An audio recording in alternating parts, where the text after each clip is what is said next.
First of all, it involves information that we have received that we're going to publicize, and this may really cause the you-know-what to hit the fan, photocopies and transcripts of information that involve a government program that you can only think of as the implementation of the Mark of the Beast by the year 2017. I'm going to tell people about a secret project that's underway to bring about the dreaded Mark of the Beast. I also want to talk about the stratagems that I believe are going to be used to initiate it. And then ultimately, I want to use that as the precipice to describe the war that is not just going to be a war between good and evil. Well, I guess it is a war between good and evil, but on the surface it might not appear to be, because it's also going to include believers against believers. And I'm talking about some of the most well-known Christian ministries in the world that are going to be set against guys like Steve Quayle and Tom Horn.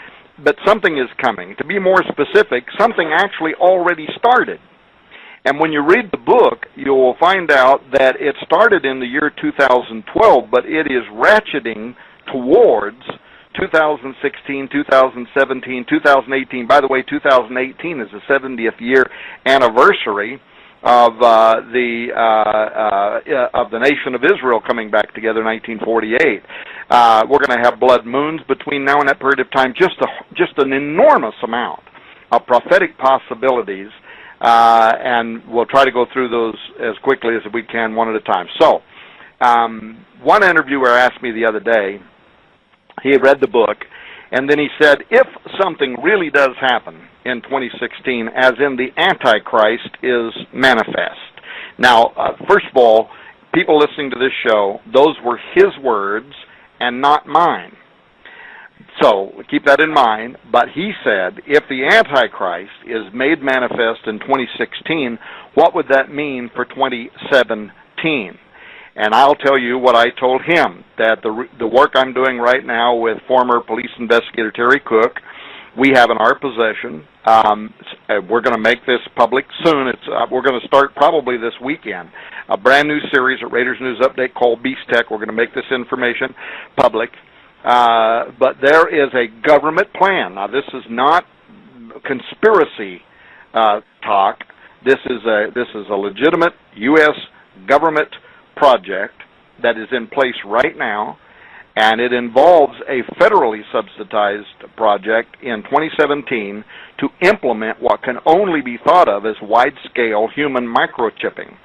According to the photocopied and transcript information, it's going to be a voluntary procedure.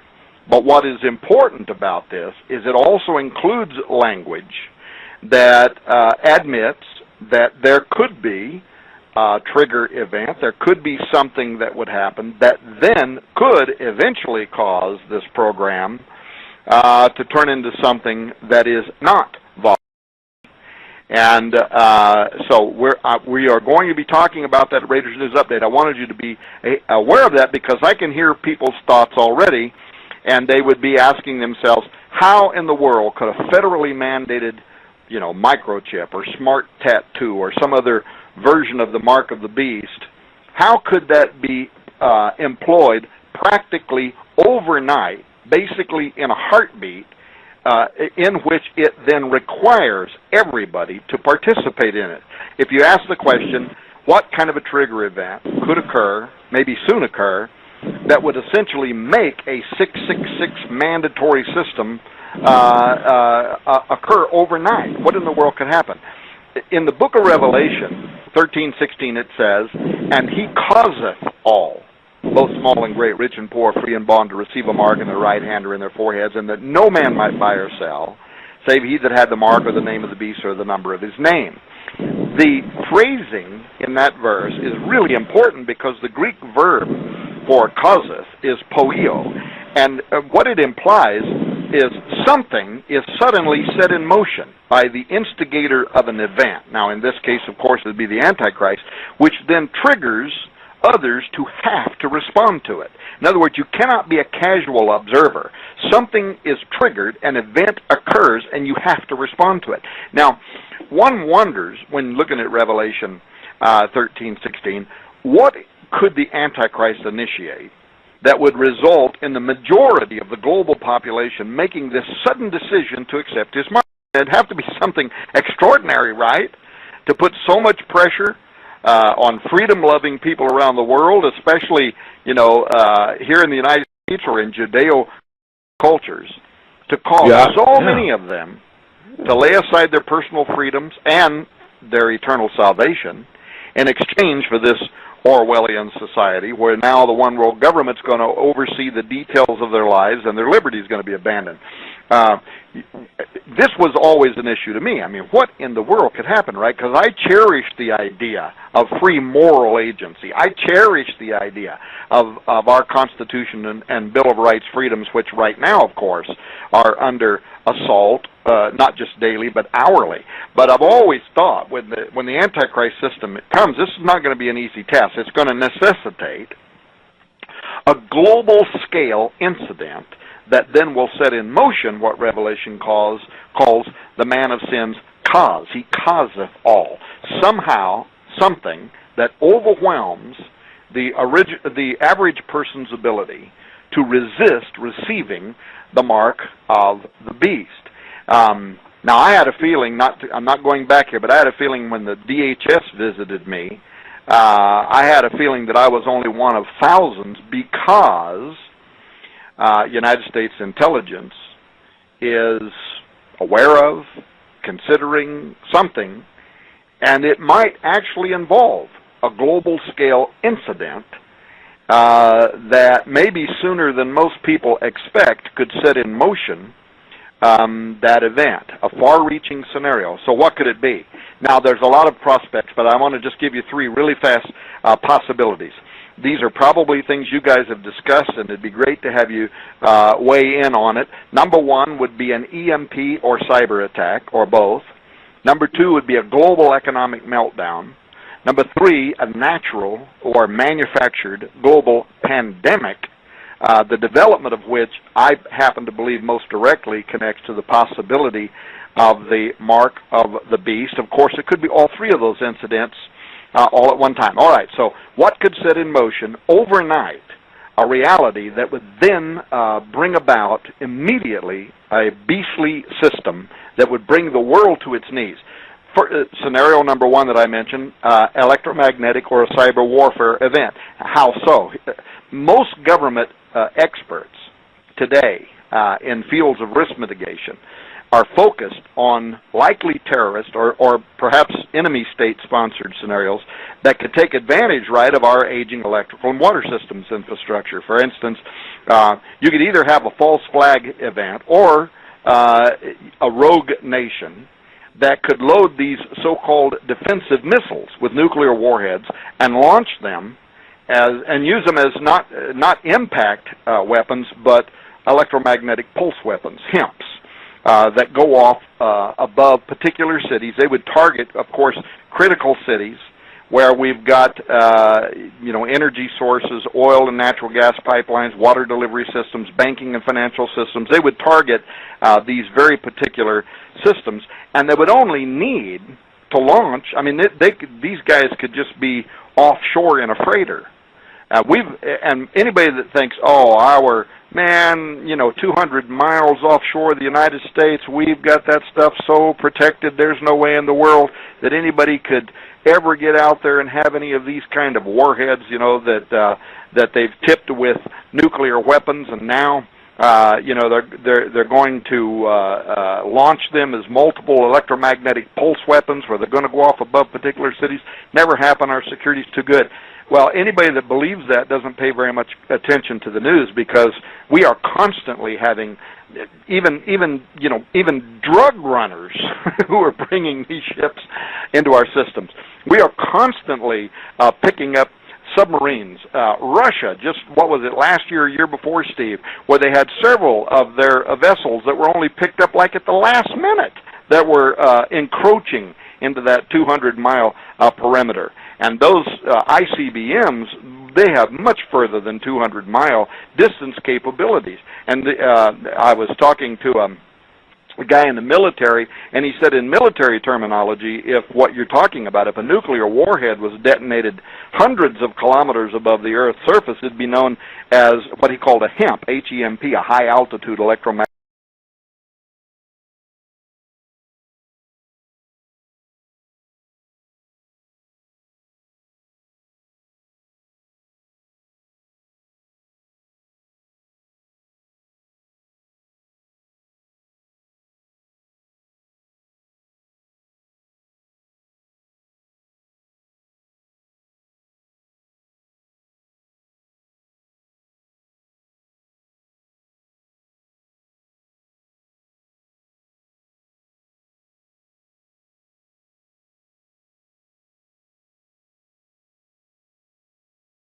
pulse device, and that device would produce gamma rays that then in turn are converted into EMPs in the mid-stratosphere, blah, blah, blah. It literally could bring, if they targeted just a few U.S. cities that are well-known energy hubs, it could literally in a flash bring the United States of America to its knees and knock us back into the dark ages. Now, I should also point out that this isn't just Tom Horn's private opinion. There have been warnings issued recently by the U.S. Department of Defense, again, Homeland Security, even President Obama, involving the risk associated with nations like China that are right now testing U.S. electrical infrastructure vulnerability through cyber attacks that are actually aimed at determining how to sabotage our power grid, our financial institutions, even air traffic control systems. That's happening right now. In fact, there was an article recently by Michael Malouf, and every time he writes something, I go there to read it because he's a writer for WorldNet Daily, but he's a former senior security policy analyst from the Office of the Secretary of Defense. And now he's a current, of course, staff writer for WorldNet Daily and the G2 Bulletin.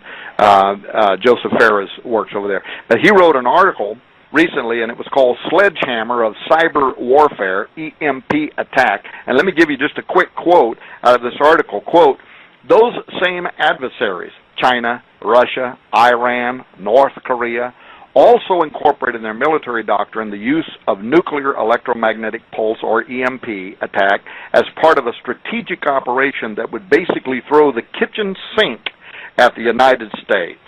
According to Cynthia E. Ayers, who once was the National Security Agency and currently is with the U.S. Army War College, these countries, she said, will hit us with everything. Computer viruses, sabotage of critical communication nodes, kinetic strikes on key information systems, and a nuclear EMP attack. The last, an EMP, is their, she said, is their best chance to collapse our national power grid and take us down, perhaps permanently, she says, end quote. So in short, this is a scenario, a coordinated assault on America and or our allied nations that's described in this report that could instantly result in the collapse of Western society as it has been known, and directly thereafter, you know what's going to happen, right? Anarchy fills the street, martial law is imposed, but what else happens? A national cry fills the air for salvation from chaos. Now, is that a perfect recipe through which the man of sin could step in with wondrous answers to our overnight problems by offering some unknown method for restoring social order? In a minute, I want to get your take on something here, Steve. How could the Antichrist mark those who would be allowed to function in his kingdom following a catastrophic cyber or EMP attack like I just described that would result in widespread damage to essential structures? I mean, that'd be the first question, right? Wouldn't electrical, computerized systems be needed online for these implantable high-tech marks to function at least in any way as we understand them? I know in our in our war college, I know that superpowers like the United States, we obviously have some kind of top secret response that either is being devised or already has been devised for such an event. But I also know that that's mostly in place really just to protect the president and those who are closest to them, and outside of that, it's going to be every man for himself. But what if something beyond human comprehension is planned by the Antichrist, that these grids all go down? Now, how can his system function? I'm asking this rhetorical question because I noticed the Bible describes how this final world leader is going to deceive mankind with lying signs and wonders, 2 Thessalonians, and appear at a time when there are fearful sights and great signs from heaven, which we were talking about a moment ago, Luke 21:11. You can't help note that there is something very specific and interesting about the wording in Scripture that implies how the man of sin is going to be directly associated with electricity and people's need of shelter. First of all, the heaven that's mentioned there in Luke 21:11, fearful sights and great signs from heaven, that's not the throne room of God. It's not talking about the throne room of God as in that kind of heaven. That's the word oranos, which was also known as the cosmos by ancient Hebrews. This is the vaulted expanse of the sky, but this is where the clouds and the tempest gather, and specifically for them, it was where electrical energy, where lightning is produced. In fact, they named so many of their deities, Zeus and so many others, as that god that lives in the cosmos, in that area, and they always directly connected him with the ability to produce electrical energy or lightning. Also recall how in Nehemiah 9, remember when the prophet spoke of more than one heaven? He saw the heaven, but then he saw the heavens of heavens. Paul comes from that same angle in 2 Corinthians in the New Testament, where he says, I knew a man in Christ above 14 years ago who was caught up to the third heaven. And scholars believe that when Paul was referring to that third heaven, he was talking about he was coming from his formal education as a Pharisee concerning these three different heavens, but one that was a domain of air, the cosmos, the oranos, the height that is controlled by Beelzebul, the lord of the height, but Beelzebul is also the god of electricity, the god of lightning.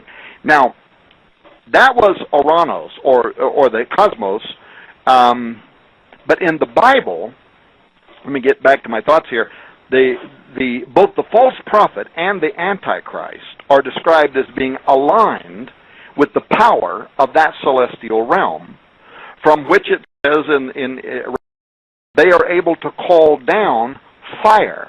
Now, that could be talking about literal fire, but as some have noted, it also could be talking about electricity. The prophet Daniel tells us that the Antichrist belief system will honor a strange alien god. We talked about that last time in Exo Vaticana, and that he appears related, however, to electricity and lightning. Daniel 11:38-39.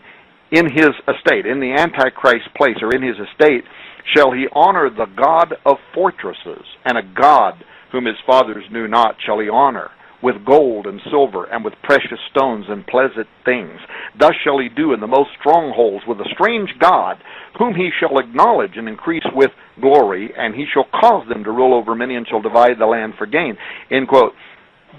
We talked about some of the parts of that prophecy last time that stand out as very unusual, and how it can literally be interpreted as a strange alien god. What we didn't talk about, however, is how this phrase, God of forces, also called the God of fortresses, that is directly connected in history to Baal Shaman, who was an ancient deity that was worshipped throughout the Middle East, especially in Canaan and Phoenicia, but also, guys, get this, directly connected to Syria, where we are right now trying to fulfill prophecy. And this deity was the greatest angel of electrical energy, natural electrical and high voltage discharges. So here's the question I guess I'm asking. Could it imply that the Antichrist could come on the world overnight like some supernatural version of Nikola Tesla? with some wonder-creating wireless electricity transmission system capable of repowering the world. I know in the beginning that sounds astonishing, but you have to think of what will it take for the Antichrist to bring basically the world to its knees and to cause all, both small and great, rich and poor, free and bond. I probably should say here real quick, for those who don't know who the inventor Nikola Tesla was, he was an electrical engineer. He was known all around the world. He patented all these kind of devices. He had tremendous knowledge of alternating current, AC, electrical supply systems. But before he died in the 1940s, he actually intended a proof of concept demonstration of the very kind of thing that I'm discussing now, an intercontinental system that would provide transatlantic wireless power transmissions for electricity, telephones, broadcasting, and some believe he would have accomplished it, but his project was defunded midstream because, well, pressure was brought on.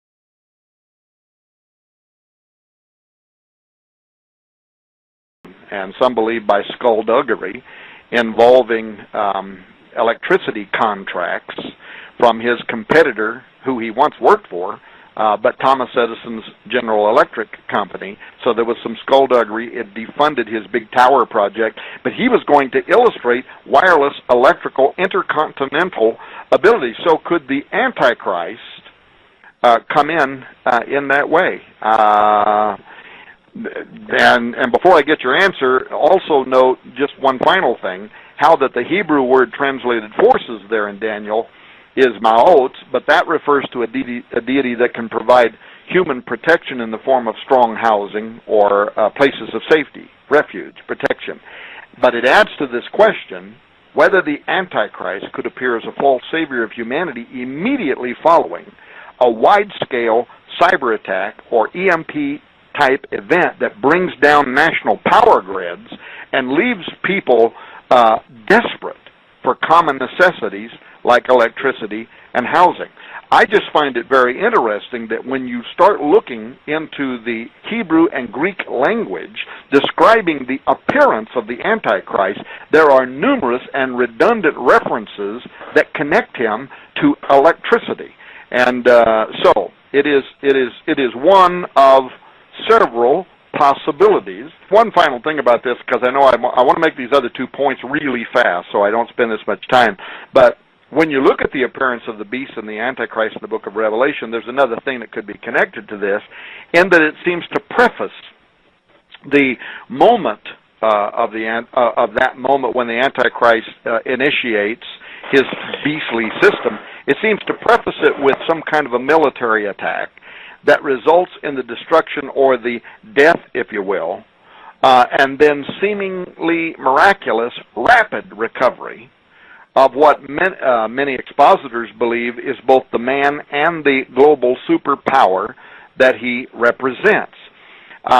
So when you look at that premise, you have the healing of a man and or the nation, either by himself or both, the healing of that deadly wound. And it causes all the world, it says, to worship the dragon, which gave power unto the beast, and to proclaim who is like unto the beast and who is able to make war with him. So some type of military event occurs that leads to some type of death, both of the man and or the supernation he represents, and it seems to be so rapidly resolved. I mean, the lights just suddenly come back on, and the whole world stands back, and they marvel, and they say, who is like him? And then it goes right back into the same kind of text. It's followed by a vision of power and fire from the heavens, connected to the implementation of the mark of the beast. He doeth great wonders, so that he makes fire come down from heaven on the earth in the sight of men, and he deceives them that dwell on the earth by means of those miracles. And the text just goes on and immediately leads to, and then he causes all, both small and great. Those are all right in Revelation 13, 4 through 18, just one line right after the other, where you have that connection between what appears to be the God of electricity. Something catastrophic happens, literally overnight. They're back on their feet again, and all the world marvels and specifically says, who is like them and who can make war with them? So that's one possibility. Let me just give you a couple more really fast. What could happen overnight that could set in motion the implementation of the mark of the beast? A second scenario is the collapse of the global economy. And this is something that we all know right now. We are standing, we're kicking the stones over the edge of the precipice right now. And recently, the United States National Intelligence Council, the NIC, working with the European Union's Institute for Security Studies, they joined forces, and it's an interesting study to produce an assessment of the long-term prospects for global governance frameworks. In essence, you could look at their report as they're essentially saying what could set in motion the need for a global government. Well, that is identical to what could set in motion the need for the end-time institution of the Antichrist, a global government. Their report's called Global Governance 2025 at a Critical Juncture. People can Google that and download the PDF and read it for themselves. It was written by the top intelligence agency of the United States working with the top intelligence agencies of Europe. And what they're doing is they're assessing the leading intercontinental perils that could endanger the collective administration or the global governance of things that are important to all of us at an international level. But from the very beginning of their report, there's a subsection called Scenario 1, Barely Keeping Afloat.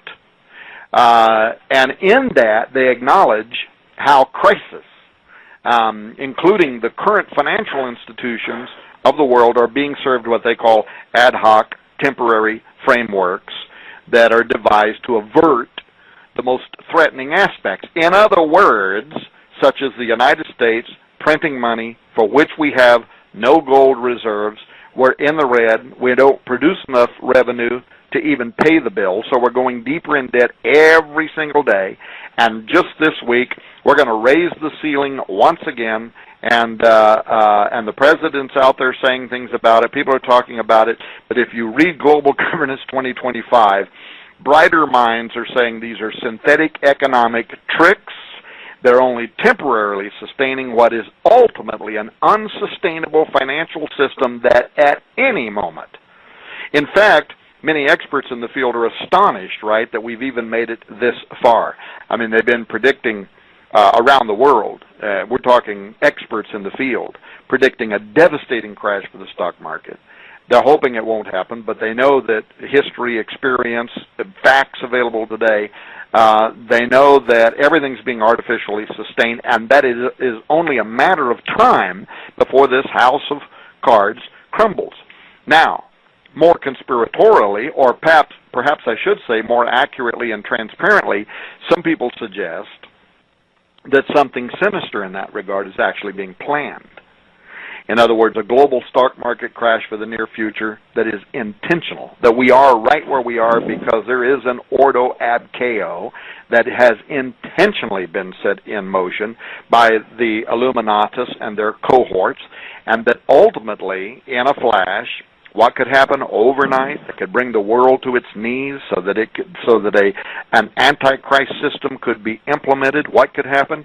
They believe that instantly, what happens? Thousands of banks, literally within 36 hours or less, are closed all around the world. They've seized most people's personal assets, to confiscate gold and silver if they can find it, eliminate cash. All of this is already being illustrated in other countries right now, where banks essentially say it was your money yesterday, it's ours today. That could happen. In the United States right now, we're taking people's retirement dollars. It doesn't belong to the Fed, but they're taking it. It can happen in one day, especially if you have a federally sanctioned declared emergency that's activated by a presidential executive order. Now, I'm not trying to frighten nobody. I'm just telling you, get a grip on the kind of reality that we are living in today. Because after the financial institutions of the world crumble, if they do, it would be a snap for a worldwide monetary system to be restructured into one. Tom, if I can chime in here, this is Doug Hagman. Steve and V, the guerrilla economist, had come on several times over the past several months. And you opened the program, both you and Tom, you and Steve, we were talking about Syria a little bit with respect to the geopolitical nature of things. Out of the three, and I know we have not gotten to number 3 yet, but out of the 3 scenarios that you mentioned, my investigation, being a student, and I use this respectfully, of both you and Steve, looking at Steve's research and what he's done, and Tom, your research and what you've done, I've got to say this. The war in Syria, to me, based on the research I've concluded and my contacts, my military and intelligence contacts, is being done at the orders of the Illuminati. We are actually, the United States is really a captured operation, working on at the behest of the Saudis, of the Qataris, at that level, and behind those people are the international bankers. If we go hot, well, I shouldn't say if, when we go hot with Syria, and we will, because that objective has never changed, although I believe Pastor Langford and Steve and our programs, as well as other alternative media exposés, have pushed back the timetable. When that Syrian war goes hot, the regional chaos will turn into a global conflict that will affect the oil, the energy, and the only thing that the U.S. dollar is backed by is the free flow of energy. It's not backed by gold or silver.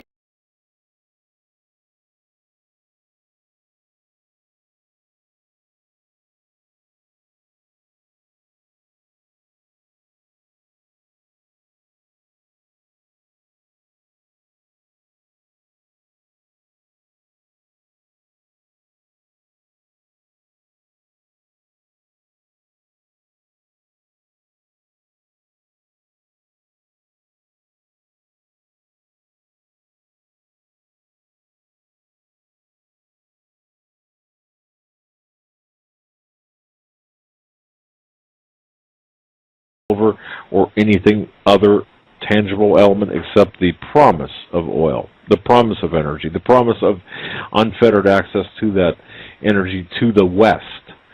Overnight, and this is about the only thing that really makes sense to me, overnight we could see just the Syrian situation give way to a banking collapse, banking holiday, the killing off of the dollar, not a collapse, I should say, but an intentional murdering of the dollar, as Timothy Geithner expressed to Kyle Bass back in 2010, which was their intent. Gone is the petrodollar, and then in order to buy, sell, barter, exchange, whatever, there must be some level of consistency, which will be the mark of the beast. So in other words, it'll be the hunger, fright, cold, lack of shelter, lack of food, lack of water that will bring people to that point. But it's going to be the result of a quickly cascading event to bring us to that point. But what I would quickly say before the break is that people who think you may be exaggerating the realities by talking about the government coming in and gathering children and putting them, on buses or trains and taking them to potential camps. If they think that can't happen, then they know very, very little about history, including fairly recent history in World War II with what Nazi Germany did. So it's not just feasible. It's a piece of history. And what's that famous statement about those who, forget the lessons of history are doomed to repeat them? Fascinating hour, and it went by so fast. with our very special guests, Tom Horn and Steve Quayle. We'll be right back after these short messages for our third and final hour. Stay with us. You're not going to want to miss this. Listening to the Hagman and the Hagman Report. Welcome back, gentlemen, to the third and final hour. Tom, we're going to kick it back to you right where you left off. Listen, and I want to say, for people that were listening to that last hour, that I'm afraid that what you, Doug, and what you, Steve, were saying about the possibility of a financial collapse and the possibility that events, any time now, really, tonight, before the show's over, could cascade sooner than later. It's a present reality, and it's a high possibility that this could conclude in a worldwide monetary system that then is going to be restructured into one that provides more efficient methods of total enslavement, right? What was it you were saying, Doug? You enjoy teasing off the Illuminati, but and it's what we're doing tonight, but we know that they have a plan, that they are setting the stage for the official establishment of the Antichrist final New World economic order, and that's what Scenario 2 is about. And just so you guys know, I wrote down these three scenarios in bullet points just before the show, and I put them together in a way that they escalate. In other words, the second one to me is more likely than the first one. The third one is more likely than the second one. But I also had intended to make a point that Steve made just before we went to the break, that in all reality what I expect is that any number of or all three of these events are going to happen all at the same time. So it's going to be 3 times as bad as any one of these given scenarios that bring the world to its knees and that implement an Antichrist system. And I believe that a manufactured crash could begin. Well, it could start in any country, Japan, some other country, but then it's going to work its way around the globe very quickly, as you were talking about before the break, Doug. It's going to topple the economies of nations. Literally, what we're seeing, like a string of dominoes, right? And virtually, simultaneously, all of the major economic systems of the world on which people have depended are going to come to the ground. Now, it's on the heels of that event, because the question was, what event could be set in motion that then allows practically overnight the implementation of an Antichrist system that also includes the mark of the beast? Well, on the events of a total global economic meltdown, which it's not Tom Horn, the prophecy writer, or Steve Quayle, the prophecy writer, or Doug Hagman and Joe Hagman, the Hagman and Hagman Report, or people who are constantly called conspiracy theory. We're talking about the brightest minds in the world today that are people who do work in banking and industry, or who have. These are people that have traded on Wall Street. These are guys with qualified credentials that are saying, ladies and gentlemen, we are astonished that we've made it this far. At any moment, this house of cards is going to come down. And when it does, what I'm saying is a new form of digital currency, something like that, could be announced. It's already being talked about. It'd be international in scope.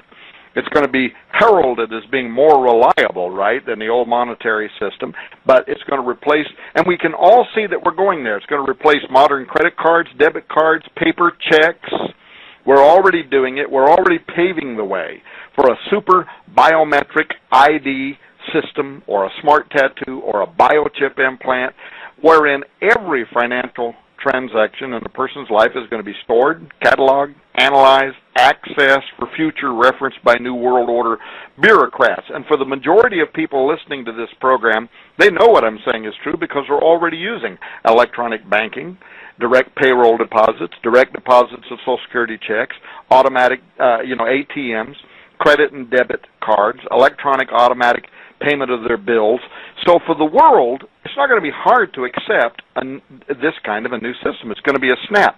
What's more, and this is something, again, maybe in a moment you guys can weigh in on, polls around the world, have you seen this lately, that show overwhelmingly today that a majority of people not only appreciate, but they approve the convenience of emerging biometric and smart banking technologies, that people are open now to this very near future reality wherein their flesh is merged with apparati for buying, selling, surveillance. Now, this is ultimately going to happen, maybe an implantable chip, but there could be some other cool new cyborg control system.